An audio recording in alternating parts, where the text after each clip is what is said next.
Liverpool are on their way to Wembley, or Anfield 2, as some people are now calling it. Welcome back to the Lawrence McKenna channel on LFC. It's good to have you guys. It was a pretty weird game. It was the second leg of an EFL Cup tie. It's kind of like, what is this game? What is the EFL Cup this season? How important is the EFL Cup to Jurgen Klopp and Liverpool? Well, it turns out actually quite important. There is an element of validation with getting to a final, and I get it. Chelsea are also in that final, and they have not had anywhere near an equivalent season to what Liverpool are doing. But both teams within context have got a reason that they would want to go and win this, a reason to validate whatever it is that the project they are working on is working, right? And so that sets up a really great final. But at the same time, speaking about Liverpool versus Fulham, again, it's another thing that Jurgen Klopp pretty much perfectly balanced throughout almost the entirety of his Liverpool career. When he gets to semi-finals, there is something just in Jurgen's blood that he knows what he's doing. He knows how to set up a team. He knows how to play. Certainly, he's a two-leg magician. Maestro, not so sure. Magician, pretty sure. And he balanced it really well against Fulham. I'll just start the whole thing by saying Fulham could never have gone out there and tried to play Liverpool at their own game. Could never have gone out there and said, hey, we're going to try and beat you by just coming at you, because that would instantly have put Fulham on the back foot and played right into Liverpool's hands. But the early goal opened up the whole game, right? But essentially, what Fulham still had to do was very similar as a task. And so it didn't really change all that much. And actually, you could see that Marco Silva had kind of instilled that in the players. Don't get overhyped. Don't get too excited too early. Don't get downhearted if Liverpool do go ahead. And don't let go of the game. And Fulham never really did let go of the game. Even though Liverpool, for majorities of this game, never really looked all that troubled, never really controlled it to the extent I think a lot of the away fans, like we were in the away end, there were just so many people in there. But a lot of people were kind of sharing their tactical ideas around me. A lot of people just going, we aren't controlling this game. We aren't, when we need to, putting our foot down or putting our foot on their neck and ending this one. Had Liverpool got another goal and made it 2-0 on the night or 2-1, I think at that point Fulham would kind of say, right, the game is probably a little bit beyond us at this point. But it never really felt that way. It never felt like it truly got away from Fulham. But also, it never really felt like it was also swaying all that much towards Fulham. So when I was looking at, whatever stats after the game and looking at how Fulham played, it felt a lot more as if Liverpool, in terms of the overall shape and formation, were allowing Fulham certain areas of the field and then trying to cut off or stifle other areas. They allowed Fulham almost the entirety of the centre of the park, because to an extent, I think Liverpool are fairly confident that if Fulham have runners who are just going at Virgil van Dijk and Quansah and maybe even Alexis McAllister, they can stop that. Out wide is where they will then win those kind of one-on-ones, or they'll be able to hunt in packs, push Fulham nice and wide, make sure that then they can't get it back in more centrally. If they do get it back more centrally, they came over in waves. Liverpool were constantly shifting Fulham from side to side this evening, either on the attack or when Fulham were the ones attacking. So it was kind of interesting. It was kind of like you were watching waves the whole night.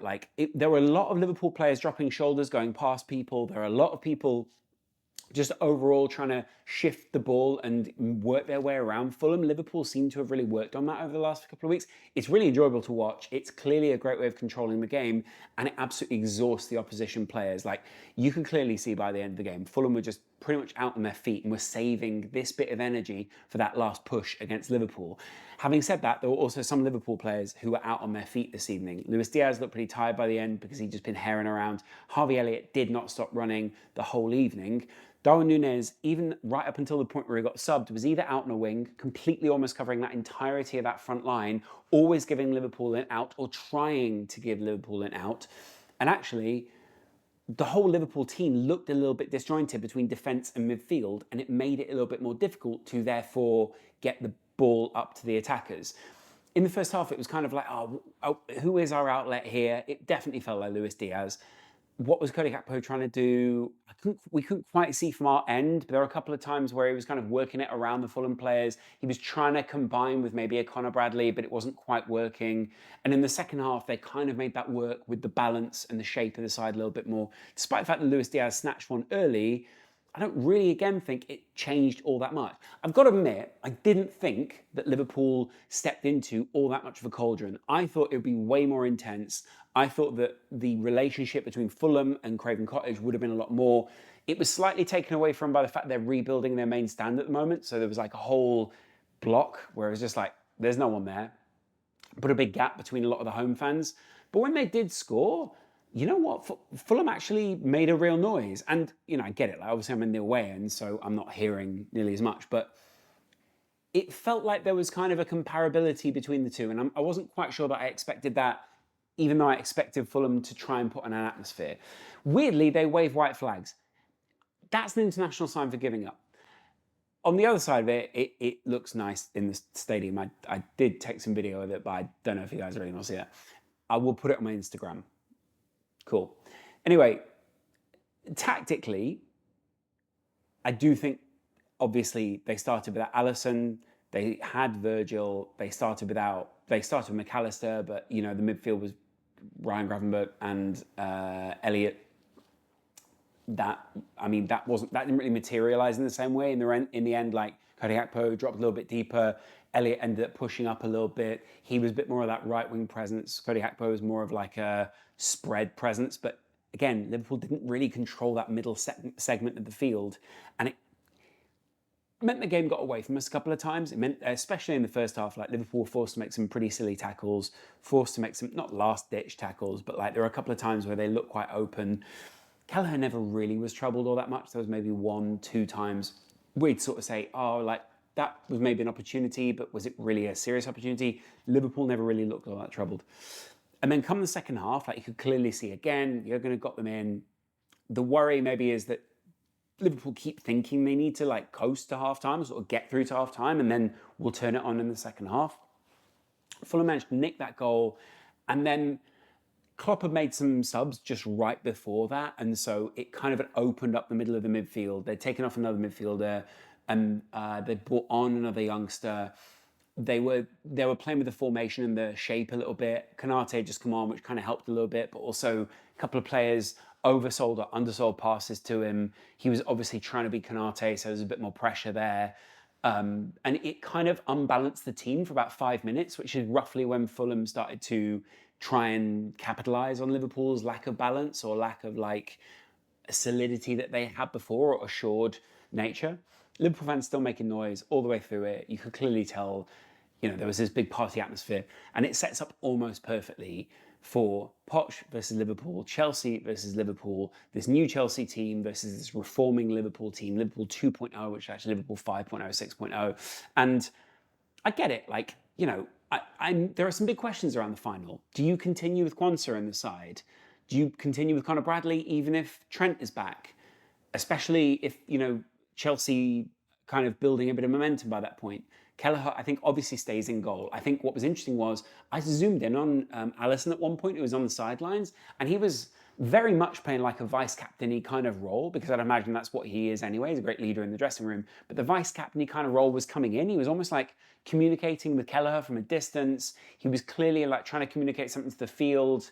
And when Liverpool really were under pressure in that short segment when, Fulham were trying to get that second goal, it was very clear that Alisson and the bench were clearly trying to encourage Kelleher to kind of thrive in that moment, grow in that moment, and be that goalkeeper that Alisson really loves to be, which is clearly the goalkeeper where it's like, we're under pressure. I'm going to take that pressure. I'm going to be the man in this current scenario.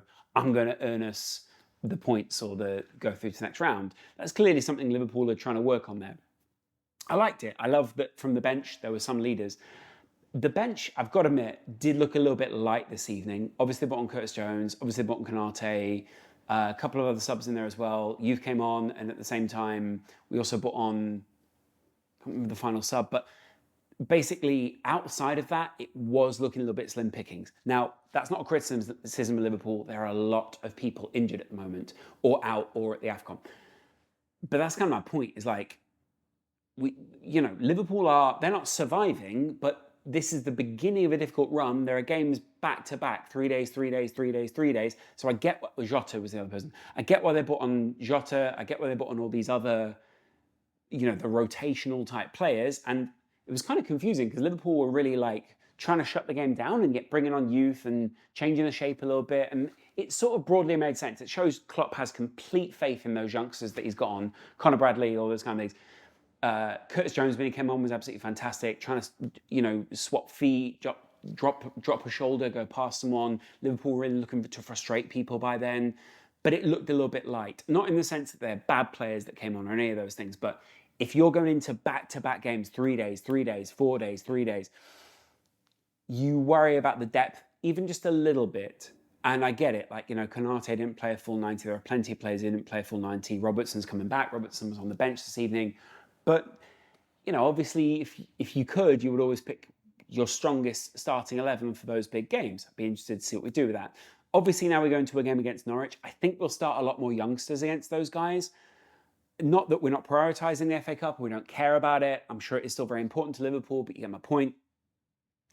There's got to be some rotation in the team, especially considering the game after that as well, and the run we have after that. We just have to look forward and go, what is it that we're prioritising here? Obviously, we're into the EFL Cup final. Obviously, that's against Chelsea. I'll preview that again later on the channel, probably tomorrow morning, actually. But you get what I'm saying here. There was a lightness to the bench, even though, and I think maybe I'm just judging it by a modern 5 subs a game standard than like the old 3 subs. In each department, we always had a very strong player. But again, as a fan and obviously trying to keep minutes in legs and kind of keep people healthy, I think that's a point worth making.